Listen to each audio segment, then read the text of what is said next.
জুলাইয়ের ছাত্র জনতার অভ্যুত্থানের পর এক পরিবর্তিত বাংলাদেশের স্বপ্ন দেখছে সবাই। এবং এই পথ পরিক্রমায় এই বছরের যে বিপিএলটা হবে অর্থাৎ বিপিএল 2025, সেখানেও কিন্তু আমরা দেখছি অনেকটাই ভিন্নতা রয়েছে। এবং কি কি সেই ভিন্নতা, কেন এবারের বিপিএল বাদ বাকি সব বিপিএল এর থেকে অনেকটা ভিন্ন, সেই বিষয়গুলো নিয়ে আসলে আলোচনা করতে চাই। তবে যেহেতু আমি ক্রিকেটের ধারাভাষ্যের সঙ্গে সংযুক্ত এবং টেকনিক্যাল অ্যাসপেক্টস গুলো নিয়ে আমার মূলত একটা আলাদা ইন্টারেস্টের জায়গা আছে, সেখান থেকে আমি কিছু পয়েন্টস তুলে ধরতে চাই এবারের বিপিএলটা কিভাবে বা কেন অনেকটা ভিন্নতায় আছে। প্রথম যে পয়েন্টটা সেটা হচ্ছে বিপিএল এর ঠিক আগে এনসিএল টি-20 একটা টুর্নামেন্ট আয়োজন করেছে বাংলাদেশ ক্রিকেট বোর্ড, যেটার জন্য অনেকটাই কৃতিত্ব বাংলাদেশ ক্রিকেট বোর্ড পাবে অবশ্যই। অনেক বছর ধরে চিন্তা ভাবনা করা হচ্ছিল যে আসলে একটা ডোমেস্টিক টি-20 ক্রিকেটের টুর্নামেন্ট প্রয়োজন আছে, যেখানে হাই লেভেলে বা বাংলাদেশের যারা সেরা খেলোয়াড়রা আছে ডোমেস্টিক সার্কিটের, সবাই যেন এই টুর্নামেন্টটা খেলতে পারে এবং নতুন একটা কম্পিটিটিভ স্পিরিট নিজেদের মধ্যে তৈরি করতে পারে। কারণ বিপিএল ছাড়া ওই ইন্টেন্সিটির বা ওই হায়ার লেভেল ক্রিকেটটা খেলার কিন্তু সেরকম কোনো সুযোগ টি-20 তে বাংলাদেশে নেই। এবং সেই সুযোগটা বিসিবি তৈরি করে দিয়ে যে কাজটা করেছে, বিপিএল এর আগে অনেকজন লোকাল ক্রিকেটারকে ভালো একটা সুযোগ তৈরি করে দিয়েছে নিজেদের পারফরমেন্স ঝালাই করে নেয়ার, নিজেদের ফিটনেস ঠিকঠাক করে নেয়ার এবং একটা প্রস্তুতি নেয়ার। কারণ বিপিএলটা অবভিয়াসলি বাংলাদেশের সবচাইতে বড় ফ্র্যাঞ্চাইজি টুর্নামেন্ট এবং বিশ্ব লেভেলে বিপিএল এর দিকে আলাদা একটা চোখ থাকে। তো সেই জায়গাটায় আমার কাছে মনে হয় যে এনসিএল টি-20 কারণে বেশ কিছু খেলোয়াড়ের উপর আলাদা করে একটা ফোকাস জন্মেছে, একটা ইন্টারেস্ট লেভেল জন্মেছে। বিপিএল কে ঘিরে মানুষের যে একটা উচ্ছ্বাস বা একটা উত্তেজনা কাজ করার কথা, সেটা কিন্তু অনেকটা বিল্ড আপ হয়েছে এনসিএল এর মাধ্যমে। কারণ এনসিএল এ আপনি দেখবেন যে আন্ডার 19 ক্রিকেটে পারফর্ম করা বেশ কিছু তরুণ ক্রিকেটার নজর কেড়েছেন এবং খুব ভালো পারফর্ম করেছেন। তাদের পাশাপাশি বলবো কিছু সিনিয়র এক্সপিরিয়েন্স ক্যাম্পেনাররা রয়েছেন যারা আসলে ক্রিকেটে ফিরছেন। ফর এক্সাম্পল তামিম ইকবাল, তিনি আন্তর্জাতিক ক্রিকেটে হয়তো ফিরতে পারেন এরকম একটা গুঞ্জন আমরা শুনছি। তার ফিটনেস নিয়ে তিনি কাজ করছেন এবং এবারের এনসিএল টি-20 তে তিনি চট্টগ্রামের হয়ে যে কয়েকটা ইনিংস খেলেছেন, লুক ভেরি ভেরি গুড। এরই সাথে নাজমুল হোসেন শান্ত, যিনি ইনজুরির কারণে আসলে ন্যাশনাল টিম থেকে ছিটকে গিয়েছিলেন, বেশ কয়েকটা সিরিজ তিনি খেলতে পারেননি। নাজমুল শান্তরও কিন্তু ক্রিকেটে প্রত্যাবর্তন আবারও হয়েছে এই এনসিএল টি-20 মাধ্যমে, সেখানেও তিনি বেশ ভালো পারফর্ম করেছেন, যেটা বাংলাদেশের জন্য অবভিয়াসলি একটা সুসংবাদ।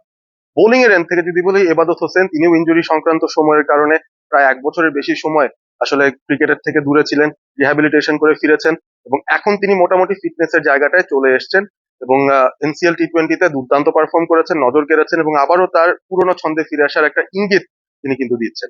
তো এইসব ভালো কিছু অ্যাসপেক্টস রয়েছে।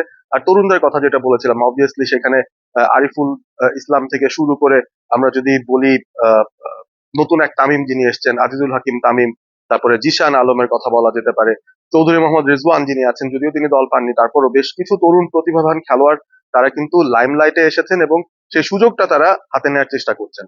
তো সেই জায়গা থেকে অবভিয়াসলি বাংলাদেশ ক্রিকেট বোর্ড একটা বড় ধন্যবাদ পেতে পারে এনসিএলটা করার জন্য, এনসিএল টি-20, যেটার কারণে এবারে বিপিএল এ আরো একটু আলাদা একটা উচ্ছ্বাস কিন্তু এসছে। এবং শেষ মুহূর্তে বেশ কিছু স্কোয়াড রয়েছে যারা আসলে এখনো হয়তো তাদের পুরো কোটাটা পূরণ করতে পারেনি লোকাল ক্রিকেটারদের, সেখানে কিছু পরিবর্তনের সুযোগ আছে। তো নতুন নতুন খেলোয়াড়কে কিন্তু আমরা দেখছি যে টিমগুলো পিক করে নিচ্ছে। গতকালই যেমন খবর আমি পেলাম যে সিলেট স্ট্রাইকার্স তারা জামাত আবরার, যিনি এবারের আন্ডার 19 এশিয়া কাপ চ্যাম্পিয়ন দলের টপ অর্ডার ব্যাটার ছিলেন, তাকে কিন্তু দলে ভিড়িয়েছে এবং তিনি বেশ ভালো খেলেছেন, একটা ম্যাচে প্লেয়ার অফ দ্য ম্যাচও হয়েছেন, এনসিএল টি-20 তে খেলেছেন তিনি শেষ ভাগটায় এসে। সুতরাং এই ধরনের এনকারেজিং ব্যাপার স্যাপার গুলো কিন্তু ঘটছে। এরই সাথে আরো একটা ব্যাপার বলতে চাই, অবভিয়াসলি এবারে বিপিএলটায় অন্য একটা আমেজ তৈরি করার জন্য বেশ কিছু কনসার্টস এর আয়োজন করেছে বিসিবি এবং সেই কনসার্ট গুলো শুধু ঢাকা কেন্দ্রিক হয়নি, সেটা চট্টগ্রামেও হয়েছে, সিলেটেও হয়েছে এবং দেশের স্বনামধন্য যারা সিঙ্গার্সরা রয়েছেন, পারফর্মাররা রয়েছেন, লোকাল থেকে শুরু করে দেশের বাইরে থেকেও পারফর্মার নিয়ে আসা হয়েছে। তো সবকিছু মিলিয়ে আলাদা একটা আমেজ তৈরি করার চেষ্টা করা হচ্ছে, যেটাও আসলে প্রশংসার দাবিদার। আর এরই সাথে আরো একটা ব্যাপার বলতে চাই, কিছু নতুন ফ্র্যাঞ্চাইজি তো গঠন হয়েছে অবভিয়াসলি, ঢাকা এবার ক্যাপিটালস নামে এসছে এবং নতুন এক মালিকানার আন্ডারে তারা এসছে। তাদের এখনো পর্যন্ত সোশ্যাল মিডিয়ার যেই অ্যাক্টিভিটি গুলো আছে সেটাও কিন্তু বেশ ইমপ্রেসিভ, তাদের জার্সিটাও বেশ ইমপ্রেসিভ। আমরা অনেকেই আসলে গ্রাফিক্স নিয়ে, জার্সি নিয়ে, প্রোডাকশনের মান নিয়ে অনেক কথাবার্তা বলি। তো সেই জায়গায় অন্তত মনে হচ্ছে শুরুতেই যা আসছে এখনো পর্যন্ত খবর দেখে মনে হচ্ছে এবারে বিপিএলটা অন্য এক রকম ভিন্নতা হয়তো দেবে। এবং যেই থিম গ্রাফিক্স যেটা করা হয়েছে, সেখানেও কিন্তু আমরা দেখছি অনেক নতুনত্ব, অনেক রং। এবং বিপিএল এর আগে আমরা কিন্তু কোনোদিন মাস্কট দেখিনি, এবারেই প্রথম একটা মাস্কটের একটা আয়োজন করা হয়েছে। বিপিএল এর মাস্কট আছে উইথ আ স্পেসিফিক থিম। ছাত্র জনতার যে আন্দোলন হয়েছে, সেই আন্দোলনকে কেন্দ্র করে এই থিমটা তৈরি করা বা এই মাস্কটটা তৈরি করা হয়েছে। এবং এরই সাথে আমরা যদি বলি যে এবারের বিপিএল এর যে টাইমিংটা হচ্ছে, সেখানে আগে আমরা দেখতাম যে ঢাকায় অনেক বেশি মাত্রায় খেলা হতো, চট্টগ্রাম সিলেটে একটু কম কম। বাট এবার ফিক্সচার্স এর ক্ষেত্রেও দেখা গিয়েছে যে চট্টগ্রামকেও প্রায়োরিটি দেওয়া হয়েছে, সিলেটকেও প্রায়োরিটি দেওয়া হয়েছে, এবং বারবার টু এন্ড ফ্রোর যে ব্যাপারটা ফিক্সচার্স এর, সেটাও কিন্তু মিনিমাইজ করা হয়েছে। অর্থাৎ ঢাকা থেকে চট্টগ্রাম ফেস, চট্টগ্রাম থেকে সিলেট ফেস, বা এভাবে করে একবারে শেষে আবার ঢাকায় ফেরত এসে টুর্নামেন্ট শেষ হচ্ছে।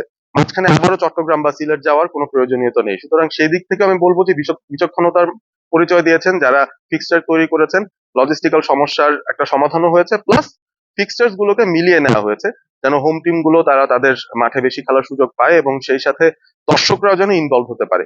তো সেরকম একটা ব্যাপার আমার কাছে মনে হয় যে এবারের বিপিএলটা অন্যরকম একটা মাত্রা যোগ করবে। এবং আমি মূলত নতুন যে ক্রিকেটাররা আছে বাংলাদেশের ডোমেস্টিক সার্কিট থেকে যারা উঠে আসছেন, প্লাস আন্ডার 19 লেভেল থেকে যারা মাত্রই এখন বিগ লিগসে এসে ঢুকবেন, সিনিয়রদের সাথে খেলবেন, বড় একটা টুর্নামেন্টে পারফর্ম করার প্রেশার নেবেন, তাদের খেলাটা দেখার জন্য আমি আসলে মুখিয়ে আছি। এবং আমার আশাটা এটাই থাকবে যে বাংলাদেশ এবার অন্তত এবারের বিপিএল এর মাধ্যমে বেশ কিছু খেলোয়াড় তারা পেয়ে যাবে, যাদেরকে ভেরি সুন আমরা T20 সেট আপের অংশ হতে আমরা হয়তো দেখবো সামনে। আপনারা থাকবেন অল স্পোর্ট এবিপির সঙ্গে। আপডেটস নিয়ে আবারও ফিরবো অন্য কোনো ভিডিও নিয়ে। Stay Assam, stay all sport with all sport ABP.